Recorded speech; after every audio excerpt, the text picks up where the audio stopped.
Hi everyone, I am Engineer Chondi Paul. Show you fantastic, important and informative update. Share weather news of Dhaka Stock Exchange and Chittagong Stock Exchange stock market. Before beginning, like the video and subscribe the YouTube channel Stock Investor CK Paul. Stock market ঝুঁকিপূর্ণ বুদ্ধিতে buy sell করবেন। আজকে share বাজার বন্ধ সঙ্গত কারণে Dhaka stock এক্সচেঞ্জের website হতে সংগৃহীত fantastic, important and informative update news এবং স্টক মার্কেট অ্যানালাইসিস করে গুরুত্ব সহকারে আজকের ভিডিও সাজায় আছে। নাও ফোকাস ইউ একটু পরেই স্টক মার্কেটের তালিকাভুক্ত কোম্পানি এডিএন টেলিকম। এই কোম্পানিটির ফান্ডামেন্টাল অ্যানালিসিস করব, সঙ্গে ভিডিওতে টেকনিক্যাল আলোচনা করব। কাজের সঙ্গে তখন ভিডিওটিতে শেয়ার বাজারের ক্ষুদ্র বিনিয়োগকারীরা উপকৃত হবেন। যারা আমার ইউটিউব চ্যানেল স্টক ইনভেস্টর সিকে পাল এটা সাবস্ক্রাইব করছেন তাদের অনুরোধে এবং তাদের কমেন্টস থেকে আজকের এডিএন টেলিকম কোম্পানিটি পিক করেছে। Now fantastic Dhaka stock exchange index update. Dhaka stock এক্সচেঞ্জের ইন্ডেক্স সর্বশেষ 62.81 বৃদ্ধি পেয়ে 5413.65 হয়েছে। ডিএসসিতে টাকার অঙ্কে 497.34 কোটি টাকার বেশি ট্রানজ্যাকশন হয়েছে। ডিএসসি এক্স ইন্ডেক্সের বুলিঞ্জার ব্যান্ড মোমেন্টাম ইন্ডিকেটর, এই সঙ্গে MACD RSI volume momentum indicator দেখতে পাচ্ছেন। ডিএসসি এক্স ইন্ডেক্সের বুলিঞ্জার ব্যান্ড আপার ব্যান্ড এবং লোয়ার ব্যান্ড ভালো বৃদ্ধি পেয়েছে এবং সর্বশেষ মিডল ব্যান্ড বরাবর বুলিশ ব্যান্ডে ট্রানজ্যাকশন হয়ে গ্রিন কালার যে ক্যান্ডেলটি তৈরি হয়েছে এটাও দেখতে পাচ্ছেন। এমএসিডিতে ব্লু লাইনটি রেড লাইনকে ক্রস করে একটু নিচে নেমে গেছে। হিস্টোগ্রামে জিরো লাইনের নিচেই নেগেটিভ ভলিউম ক্রিয়েট করেছে, আরএসআই 40 নিচে আছে। ডিএসসি 30 সূচক 24.25 বৃদ্ধি পেয়ে 1932.77 হয়েছে। ডিএসসি সরিয়া সূচক 13.81 বৃদ্ধি পেয়ে 1183.37 হয়েছে। Now fantastic top sector by gainer. দীর্ঘদিন পরে দেখা যাচ্ছে টেক্সটাইল সেক্টর আবার ফ্রন্ট লাইনে চলে আসছে। প্রথমেই আছে টেক্সটাইল সেক্টর, এরপরে পর্যায়ক্রমে আছে engineering sector, pharmaceuticals and chemical sector, insurance sector, bank sector, mutual fund sector, food and allied sector, fuel and power sector, life insurance sector, financial institution, IT sector, miscellaneous sector, tannery industry sector, paper printing sector, cement sector, ceramic sector, service and real estate sector, telecommunications sector, travel and leisure sector, lastly jute sector. আজকে মার্কেটে 286টি company share দর বৃদ্ধি পায় এবং 66টি company share দর অপরিবর্তিত ছিল। 66টি কোম্পানির শেয়ার দর হ্রাস পায়, 40টি কোম্পানির শেয়ার দর অপরিবর্তিত ছিল। নাও ফ্যান্টাস্টিক শেয়ার মার্কেট নিউজ। ব্যবসা সম্প্রসারণ করবে paper processing and packaging limited. ব্যবসায়িক কার্যক্রম বহুমুখীকরণের মাধ্যমে ব্যবসার পরিধি বিস্তৃত করার সিদ্ধান্ত নিয়েছে। গত 16 জুলাই হাইব্রিড সিস্টেমে অনুষ্ঠিত হয়েছে কোম্পানিটির 7ম বিশেষ সাধারণ সভা। উক্ত সভায় পেপার প্রসেসিং ব্যবসায়িক কার্যক্রম বহুমুখীকরণের মাধ্যমে ব্যবসার পরিধি বিস্তৃত করার উদ্দেশ্যে বেশ কিছু সিদ্ধান্ত গ্রহণ করেছে। মুদ্রণ ও প্রকাশনা ব্যবসার পাশাপাশি পেপার প্রসেসিং, অবকাঠামো উন্নয়ন, রিয়েল এস্টেট, টেন্ডার ও সরবরাহ ব্যবসা, আমদানি রপ্তানি, প্রযুক্তি খাতে ব্যবসার সম্প্রসারণ করবে। উপস্থিত শেয়ার হোল্ডারদের সর্বসম্মত সিদ্ধান্তের উপরিস্থিত প্রস্তাব অনুমোদিত হয়। শেয়ার বাজারে লেনদেনের নতুন সময়সূচি নির্ধারণ। সরকারের নির্দেশনার পরিপ্রেক্ষিতে 3 দিন সকাল 10টা হইতে দুপুর 2টা পর্যন্ত লেনদেন চলবে। সকাল 10টায় লেনদেন শুরু হয়ে দুপুর 2টা পর্যন্ত চলবে। এই সময়ের মধ্যে পোস্ট ক্লোজিং থাকবে দুপুর 1:50 থেকে 2টা পর্যন্ত। 3 কোম্পানির শেয়ারে বিনিয়োগকারীদের অভূতপূর্ব সাড়া। চলতি বছরের শুরু থেকেই শেয়ার বাজার পতনের বড় ধাক্কা দেখা গেছে। এই সময়ের তালিকাভুক্ত 88% বেশি কোম্পানির শেয়ার দর কমেছে। আলোচ্য সময়ে ধারাবাহিক পতন প্রবণতার মধ্যেও বেশ কিছু কোম্পানির শেয়ার দর ছিল নজর কাড়া। এর মধ্যে ঢাকা স্টক এক্সচেঞ্জের এসএমই প্ল্যাটফর্ম তালিকাভুক্ত 3টি কোম্পানির শেয়ার উল্লেখযোগ্য।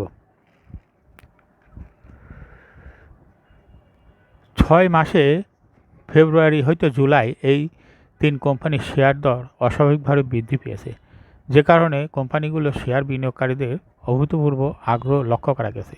Bangladesh securities and exchange commission কর্তৃক প্রণীত প্রবিধান অনুযায়ী যদি কোনো তালিকাভুক্ত কোম্পানি শেয়ার দর আর্থিক অবস্থার উন্নতির কারণে বা নতুন কোনো স্থাপনা ঘোষণার কারণে বৃদ্ধি পায়, তাহলে সেই সংবেদনশীল তথ্য স্টক এক্সচেঞ্জের মাধ্যমে বিনিয়োগকারীদের অবশ্যই জানাতে হয়। কিন্তু কোম্পানিগুলো শেয়ার দর বৃদ্ধির পেছনে কোনো সংবেদনশীল তথ্য ছিল কিনা তা কোম্পানিগুলোর কর্তৃপক্ষ বিনিয়োগকারীদের কোনো তথ্য জানায়নি, যে কারণে ডিএসই কোম্পানিগুলোকে শেয়ার নতুন করে বিনিয়োগকারীদের বারবার সতর্ক করেছে। কোম্পানি তিনটি হলো BD paints, star adhesive, agro organica limited.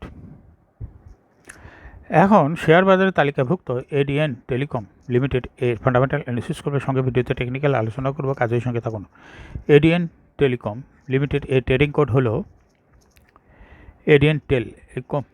এই কোম্পানিটি আজ মার্কেটে ক্লোজিং দর ছিল 102 টাকা 10 পয়সা। 52 সপ্তাহের মধ্যে এই কোম্পানিটি সর্বনিম্ন দর ছিল 77 টাকা 80 পয়সা এবং 52 সপ্তাহের মধ্যে এডিএন টেলিকম এই কোম্পানিটির সর্বোচ্চ দর উঠেছিল 151 টাকা 80 পয়সা। এই কোম্পানিটির এডিএন টেলিকম এর অথরাইজ ক্যাপিটাল হলো 200 কোটি টাকা, পেড আপ ক্যাপিটাল 64.652 কোটি টাকা, রিজার্ভ রয়েছে এই কোম্পানিটির 91.58 কোটি টাকা। Last AGM held on 4th December 2023 for the year ended 30 June 2023। এই কোম্পানির সর্বমোট শেয়ার সংখ্যা হলো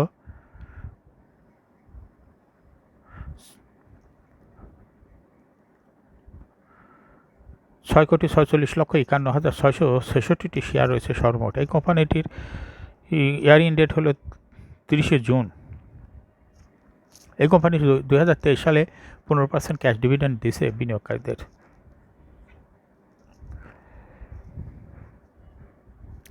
Price earning ratio based on latest audited financial statement in the year 25th July 2024 P ratio হলো 25.53। Financial performance as per audited financial statement in the year 2019 সালে EPS ছিল 2.83, 20 সালে 2.86, 21 সালে 2.75, 22 সালে 2.59 এবং 2023 সালে ইপিএস হয়েছে 4। এডিএন টেলিকম এই কোম্পানিটি এনএভি পার শেয়ার 2019 সালে ছিল হলো 21.03, 20 সালে 25.27, 21 সালে 25.97, 22 সালে 27.56 এবং 2023 সালে এনএভি পার শেয়ার হয়েছে 30.54। অর্থাৎ এডিএন টেলিকম এই কোম্পানিটির ইপিএসের গ্রোথ ক্রমান্বয়ে বৃদ্ধি পাচ্ছে এবং এনএভি পার শেয়ারের গ্রোথও বৃদ্ধি পেয়েছে 2023 সালে ব্যাপক পরিমাণ। এডিএন টেলিকম এই কোম্পানিটির প্রফিট 2019 সালে ছিল 12.711 কোটি টাকা এবং 2023 সালে প্রফিট হয়েছে 25.856 কোটি টাকা। অর্থাৎ 2025 সালে 19 সালের তুলনায় ব্যাপক পরিমাণ প্রফিট বৃদ্ধি পেয়েছে। এই কোম্পানিটির ডিভিডেন্ড ইল্ড হলো 1.14। লিস্টিং ইয়ার এডিএন টেলিকম এই কোম্পানিটি 2019 সালে শেয়ার বাজারে তালিকাভুক্ত হয় market category A. Share holding percentage as on 30 June 2023 sponsor ডাইরেক্টরের কাছে ছিল 44.91% শেয়ার। গভর্নমেন্টের কাছে কোনো শেয়ার ছিল না। ইনস্টিটিউশনের কাছে ছিল 17.19% শেয়ার। ফরেনের কাছে শেয়ার ছিল 1.99% শেয়ার আর পাবলিকের কাছে ছিল 35.91% share. Share holding percentage as on 30 June 2024 দেখা যাচ্ছে পাবলিক শেয়ার হোল্ডিং পার্সেন্টেজ কিছুটা বেড়ে হয়েছে 36.66%। ফরেনের শেয়ার হোল্ডিং পার্সেন্টেজ একই আছে, কিন্তু ইনস্টিটিউশনের শেয়ার হোল্ডিং পার্সেন্টেজ বৃদ্ধি পেয়েছে, হয়েছে 18.54% শেয়ার। কিন্তু ডাইরেক্টর শেয়ার হোল্ডিং পার্সেন্টেজ কমে হয়েছে 42.81% শেয়ার। এই কোম্পানিটি শর্ট টার্ম লোন রয়েছে হলো 31.357 কোটি টাকা আর লং টার্ম লোন 9.397 কোটি টাকা। এখন এডিএন টেলিকম লিমিটেড এ টেকনিক্যাল অ্যানালিসিস করার জন্য বলিঞ্জার ব্যান্ড মোমেন্টাম ইন্ডিকেটর এর সঙ্গে এমএসসিটি আরএসআই ভলিউম মোমেন্টাম ইন্ডিকেটর দেখতে পাচ্ছেন। বলিঞ্জার ব্যান্ডে আপার ব্যান্ড এবং লোয়ার ব্যান্ড ভালো বৃদ্ধি পেয়েছে এবং সর্বশেষ মিডিল ব্যান্ডের উপরে বুলিশ মোডে ট্রানজেকশন হয়ে যে গ্রিন কালার ক্যান্ডেলটি তৈরি হয়েছে এটা দেখতে পাচ্ছেন। এমএসসিটিতে ব্লু লাইনটি রেড লাইনকে ক্রস করে উপরে উঠে গেছিলো, আবার রেড লাইনের সঙ্গে প্যারালালি চলতেছে। হিস্টোগ্রামও জিরো লাইনের উপরেই পজিটিভ ভলিউম ক্রিয়েট করেছে। আরএসআই 40-এর উপরে আছে। বর্তমানে এডিএন টেলিকম এই কোম্পানিটি ভালো প্রাইস অ্যাকশন দেখাচ্ছে। এই কোম্পানিটি প্রায়ই এরকম স্টকের শেয়ার দর হ্রাস বৃদ্ধির মাধ্যমে বিনিয়োগকারীদের লাভ করার সুযোগ করে দেয়। এটা একটা ইনভেস্টিং ক্যাটাগরি স্টক। এরকম fantastic important and informative update news video নিয়মিত দেখতে YouTube channel stock investor CK Paul এটা সাবস্ক্রাইব না করে থাকলে এখনই সাবস্ক্রাইব করুন। সঙ্গে সঙ্গে এই ভিডিওটি লাইক করুন এবং শেয়ার করুন। এই ভিডিওটি ফেসবুকে শেয়ার করুন, টুইটারে শেয়ার করুন এবং হোয়াটসঅ্যাপের মাধ্যমে শেয়ার করে আপনার ফ্রেন্ডস অ্যান্ড ফ্যামিলিকে শেয়ার মার্কেট সম্পর্কে জানার সুযোগ করে দিতে পারেন। যারা already YouTube channel stock investor CK Paul এটা সাবস্ক্রাইব করছেন তাদেরকে অসংখ্য ধন্যবাদ। Thank you for watching this video.